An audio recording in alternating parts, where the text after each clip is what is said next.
Pada hari ini akan dibawakan oleh Ibu Yani Andayani. Pada Ibu Yani kami persilakan. Terima kasih. Presentasi ini disiapkan sebagai bahan informasi mengenai PT Kentanik Supra International Tbk atau KSIX. Presentasi disusun berdasarkan laporan keuangan konsolidasi tidak diaudit untuk periode 3 bulan yang berakhir pada tanggal 31 Maret 2025. Informasi dalam presentasi ini tidak mengandung seluruh informasi yang mungkin material bagi keputusan para investor atau calon investor. Juga harus dicatat bahwa informasi dalam presentasi ini akan selalu diperbarui setiap ada perubahan keadaan ataupun adanya informasi baru atau tambahan. Sebagian dari revisi atau perubahan tersebut mungkin saja material. Dengan demikian, setiap penerima materi presentasi ini harus melakukan analisa independen terhadap bisnis, operasi, kondisi keuangan, dan segala sesuatu yang berhubungan dengan perseroan.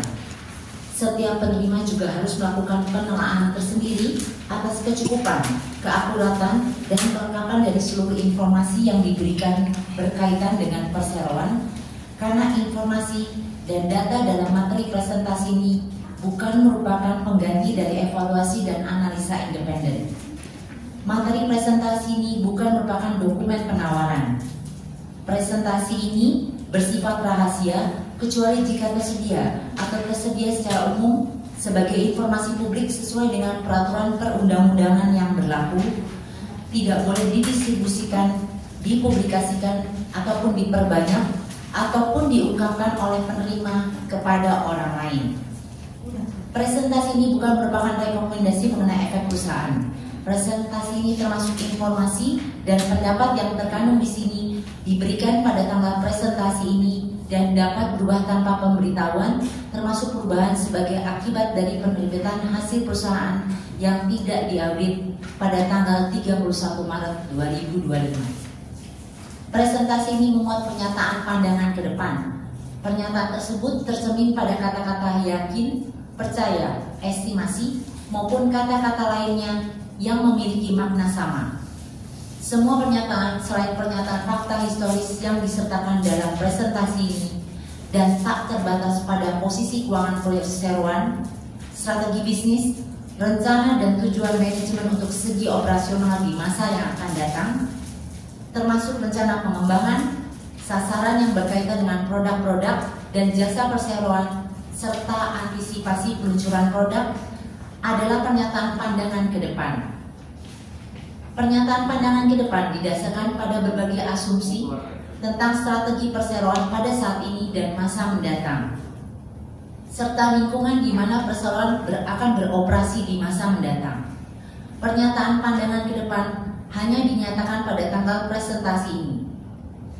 Perseroan secara tegas melepas setiap kewajiban atau refleksi dari setiap perubahan dalam ekspektasi perseroan sehubungan dengan hal tersebut, atau setiap perubahan dalam berbagai peristiwa, kondisi, atau keadaan di mana setiap pernyataan didasarkan. Data pasar dan perakilan industri tertentu yang digunakan dalam presentasi ini diperoleh dari riset pasar, informasi yang tersedia untuk umum, dan publikasi industri yang belum diverifikasi secara independen, sehingga perseroan tidak bertanggung jawab terhadap keakurasian informasi tersebut. Bapak Ibu peserta Public Expose yang kami hormati, perseroan mengambil langkah strategis untuk melaksanakan penawaran umum saham perdana atau IPO dan berhasil melaksanakan pencatatan perdana saham KSIX di Bursa Efek Indonesia pada tanggal 8 Januari 2025. Melalui aksi korporasi ini, perseroan berhasil menghimpun dana tambahan untuk mendukung pengembangan proyek-proyek unggulan dan memperluas portofolio lahan di lokasi strategis, memperluas akses terhadap sumber pendanaan eksternal, dan mendorong penetapan tata kelola GCG yang baik. Sampai dengan tahun 2024, perseroan dan anak perseroan memiliki 2 segmen usaha, yaitu di segmen real estate dan wahana air. Ada 7 proyek yang aktif dan 1 wahana air yang tersebar di Kota Bogor, Cilengsi, dan Cilegon. 7 proyek real estate yang aktif adalah Grand Nusa Indah, Adigana Grand Nusa Indah, Permata Nusa Indah Situsari, Villa Bogor Indah, Gaura Villa Bogor Indah, Taman Krakatau, dan Ria Permata Asri. Di samping itu, perseroan memiliki wahana air yang berlokasi di Bogor yang dikenal dengan nama Fun Park Villa Bogor Indah. Kami akan sampaikan kondisi umum perseroan untuk tahun buku 2024 seperti yang kami tadi laporkan dalam RUPS tahunan PT KSP yang diselenggarakan pada pukul 14. Beberapa faktor penyebab penurunan pendapatan perseroan pada tahun 2024 disebabkan karena perekonomian global dan nasional dihadapkan pada permasalahan kompleks dan penuh dinamika. Dengan adanya ketegangan geopolitik, proteksionisme di beberapa negara dan tingginya beban hutang mempengaruhi stabilitas global dan ketidakpastian ekonomi serta kebijakan moneter yang ketat. Terjadi penurunan permintaan rumah terutama pada segmen kelas kecil dan menengah yang hampir 15% yang merupakan pangsa pasar utama dari perseroan dan anak perseroan. Penurunan jumlah konsumen yang dapat menggunakan kredit pemilikan rumah atau KPR sebagai skema pembayaran untuk proses kepemilikan rumah yang disebabkan karena gaya hidup konsumtif dan banyaknya kredit ataupun fasilitas pembayaran angsuran disertai ketatnya peraturan dan kelengkapan dokumen untuk pengajuan KPR oleh pihak bank sehingga memunculkan tingkat penolakan yang melebihi hampir 50% dari jumlah konsumen yang mengajukan kredit pemilikan rumah. Persaingan usaha terutama di daerah sekitar Bogor dan Cilengsi di segmen pasar yang sama dengan perseroan dengan lokasi yang berdekatan dengan harga yang bersaing sehingga banyak menimbulkan opsi bagi konsumen untuk memiliki rumah tinggal ataupun investasi. Adapun strategi utama dari perseroan untuk tahun 2025, kami tetap berfokus kepada inovasi, terutama dengan optimalisasi proyek-proyek yang telah berjalan, 7 proyek yang telah berjalan, disertai inovasi yang relevan dengan kebutuhan pasar. Berusaha merancang menghadirkan produk yang selaras dengan daya beli masyarakat, baik dari segi harga, desain, maupun kemudahan dalam proses kepemilikan. Untuk kinerja pada tahun 2024 seperti yang sudah disampaikan dalam RUPS PT KSIX pada hari ini pukul 14 tadi, perseroan membukukan pendapatan senilai 227 miliar dengan jumlah total aset sebesar 1,2 triliun, laba bruto perseroan untuk tahun 2024 sebesar 132 miliar, laba tahun berjalan sebesar 64 miliar, yang diperoleh dari 2 segmen pendapatan dari divisi real estate sebesar 223 miliar dan dari wahana air sebesar 4 miliar. Adapun strategi perseroan untuk menghadapi prospek di tahun 2025 selain optimalisasi proyek-proyek yang berjalan seperti di daerah Cilengsi, Bogor, dan Cilegon yang merupakan daerah yang dimiliki oleh perseroan tetap terus melakukan inovasi produk yang relevan terutama untuk market konsumen perseroan, yaitu market segmen pasar menengah dan kecil, dan perseroan mempersiapkan untuk proyek-proyek baru untuk dikembangkan untuk 3 tahun mendatang. Kembali saya tampilkan sekilas tinjauan keuangan kami untuk tahun 2022 sampai 2024 seperti yang sudah disampaikan dalam RUPS Perseroan yang dilaksanakan pada hari ini 7 Mei 2025 pukul 15. Dari segi pendapatan, perseroan mengalami penurunan sebesar 27%. Dari segi laba usaha, perseroan mengalami penurunan sebesar 41%. Dari laba berjalan, perseroan mengalami penurunan sebesar 31%. Dengan total angka 63 miliar 552 juta untuk tahun buku 2024. Dari segi aset, perseroan membukukan penurunan sebesar 21% sebesar 136 miliar yang disebabkan karena adanya pembagian dividen sebesar 60 miliar dan pembayaran untuk perluasan daerah Bogor. Dari segi liabilitas, perseroan membukukan penurunan sebesar 69%, terutama dikarenakan pembayaran utang jangka pendek kepada pihak ketiga ataupun pemasok.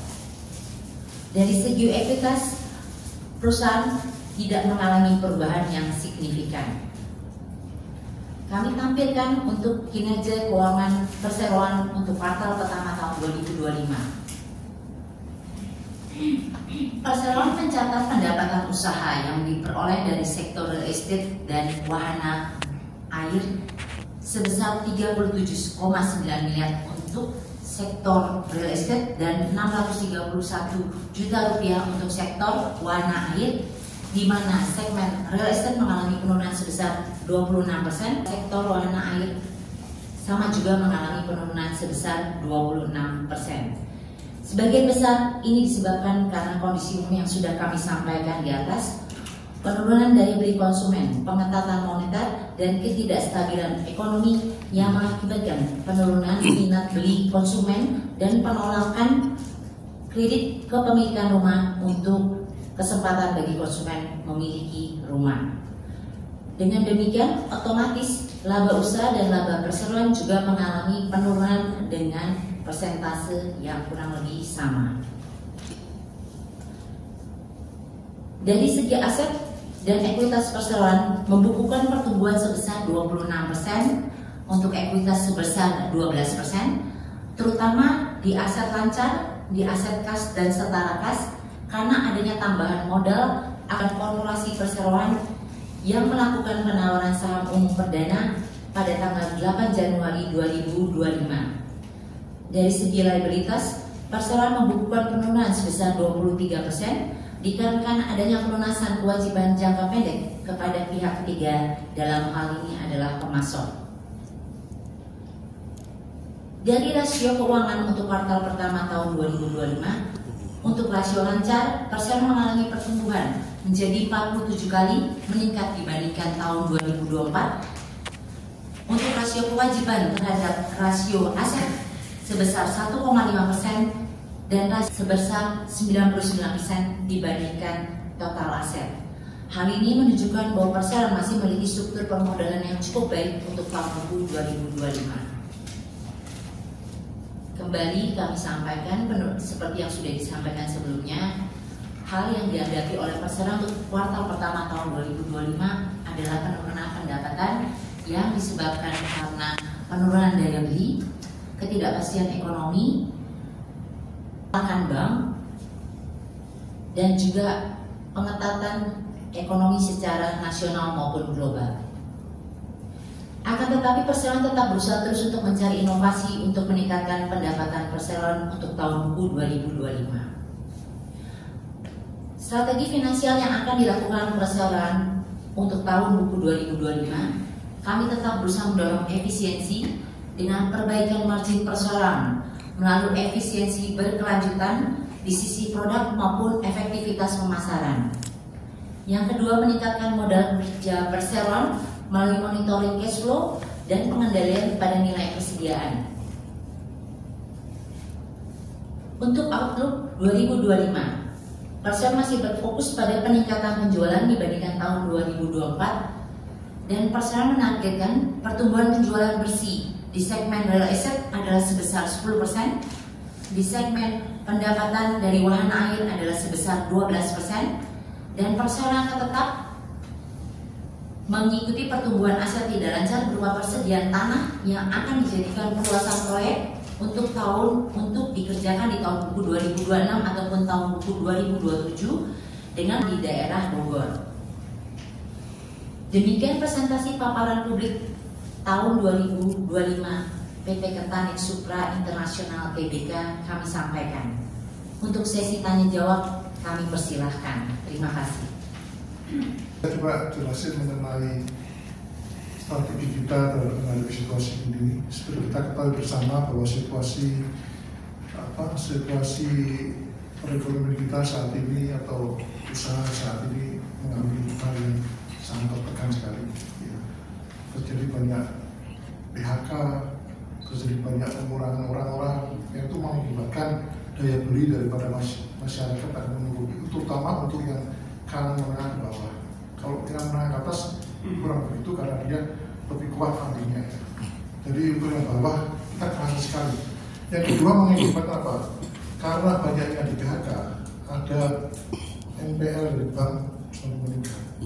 Itu terjadi penolakan bank yang dulu kita biasanya yang 2-3 tahun lalu 35%, sekarang meningkat 50-60%. Artinya semua banyak yang bank lebih hati-hati memberikan kreditnya, karena kalau dia sampai ada NPL muncul kan dia harus mencatatkan dananya dia 2 kali lipat daripada NPL itu. Jadi itu membuat bank sendiri hati-hati karena situasinya apakah tahun depan menjadi lebih baik mereka belum meyakini sama sekali. Jadi untuk itu mereka banyak sekali melakukan seleksi yang ketat sekali. Nah itu membuat kita apa yang kita sudah dapat dari konsumen, ya kita sudah dapat bukti-bukti mereka ditolak. Itu hampir 60-65% itu terjadi. Dan gimana strategi kita mengatasi itu? Karena ada 2 poin yang kita lihat. Pertama, daya beli masyarakat. Kedua adalah pengelolaan bank. Daya beli masyarakat kita coba atasi dengan cara kita pakai agen-agen yang mempunyai jaring-jaring lebih besar. Siapa tahu dia memiliki segmen-segmen yang bisa ditarik dari kita. Ya itu dengan cara kita menambah agen-agen atau lead agent yang kita pakai dengan mereka punya secara lebih luas lagi. Itu yang pertama. Yang kedua, untuk mengatasi keadaan yang daya belinya, kita akan coba menciptakan harga-harga rumah yang kira-kira pasar bisa serap. Karena sekarang ini memang daya belinya agak turun, kita nggak bisa membuat produk yang sesuai dengan kita, tapi mereka nggak terjangkau. Itu yang kedua, kita akan sesuaikan dengan kejangkauan mereka. Yang ketiga, kita harus berusaha dengan bank untuk skim-skim. Ya gimana caranya supaya bank juga tidak mengalami saper, kita juga tidak. Itu kan kita upayakan terus. Ya, ini yang kita lakukan. Saya percaya kalau kita berusaha pasti ada hasilnya. Terima kasih. Pertanyaan berikutnya sama dari Ibu Nancy. Pengembangan pembangunan selanjutnya yang akan dilakukan di mana dan dampak dengan kurs dolar yang naik saat ini. Oke, Pak Sentot. Oke. Sebenarnya pengembangan proyek nanti akan dibantu oleh Pak Dani juga ya. Kita sedang melakukan pembebasan di daerah Bogor, daerah Semplak. Itu yang akan merupakan rencana kita untuk dikembangkan di tahun 2026 ataupun 2027. Terhadap kurs saat ini hampir mayoritas ya Pak ya, bahan baku kami itu masih tidak menggunakan mata uang dolar. Jadi harusnya ada impact, tapi mungkin tidak segonjang-ganjing seperti bisnis yang lain. Karena pembangunan kami dilakukan oleh pihak ketiga, ya kan, dan kami membangun adalah bukan high rise tetapi landed house, sehingga harusnya efek daripada kurs dolar saat ini ada pasti, tapi tidak mungkin semasif kalau kita membangun apartemen ataupun proyek lainnya. Mungkin Pak Dani bisa membantu Pak. Oke, terima kasih Bu Yani. Jadi izin saya menambahkan penjelasan ya.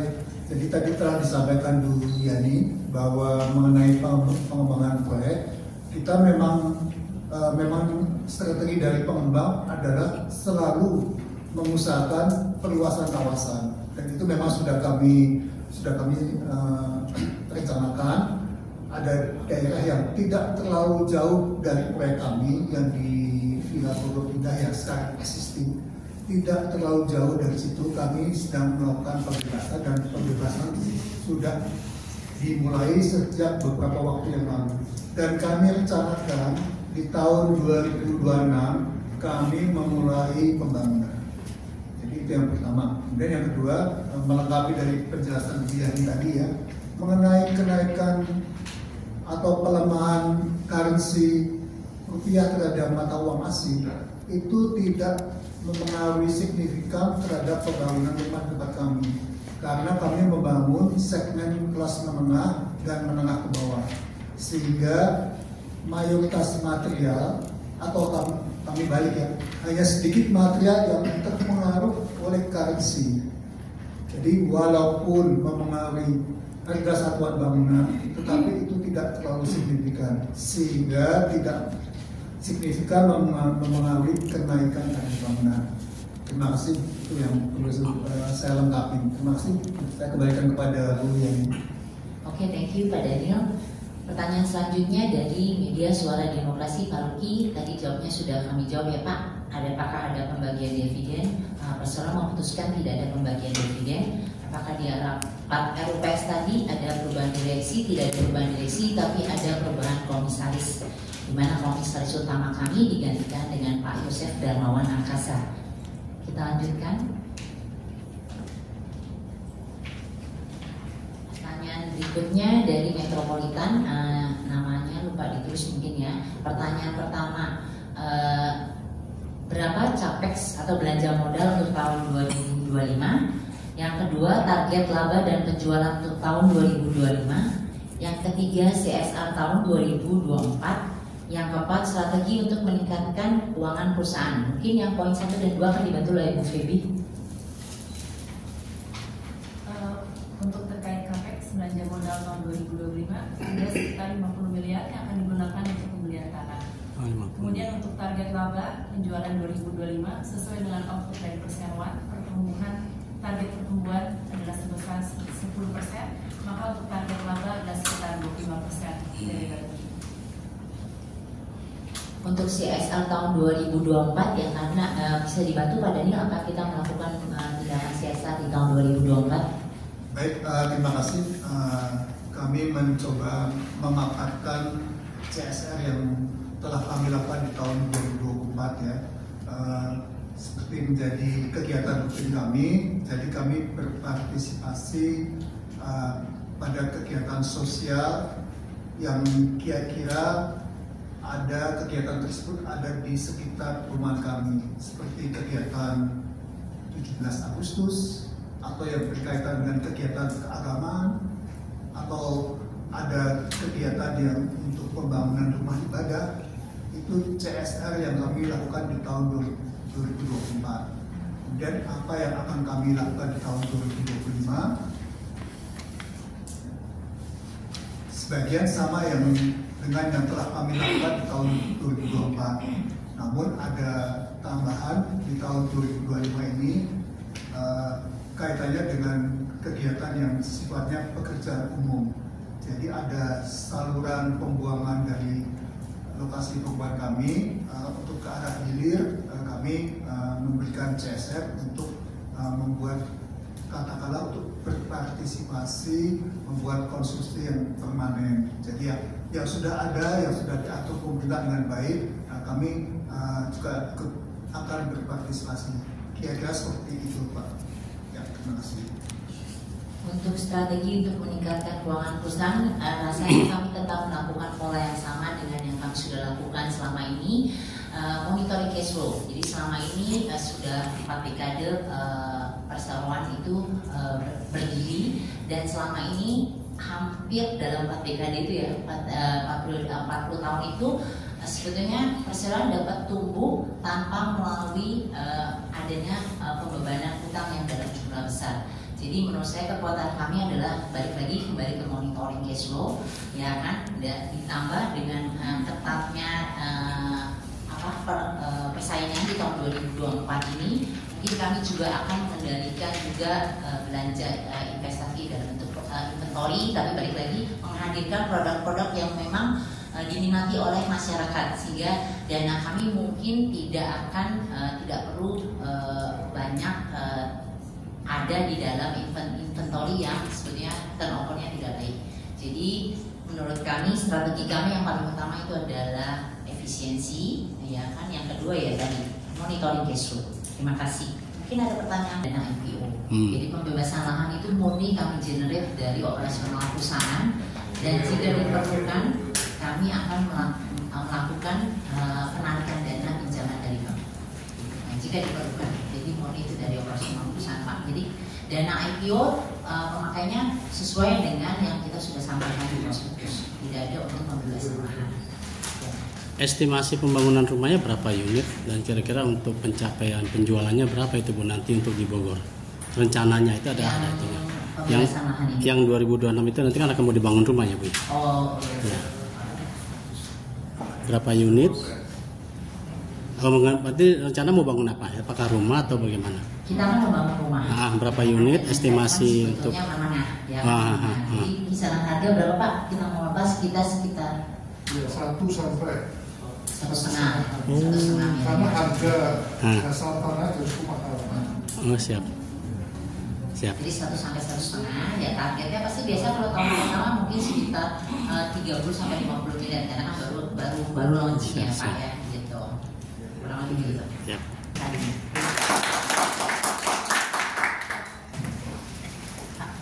Ada ya? Boleh Bapak, boleh sekali.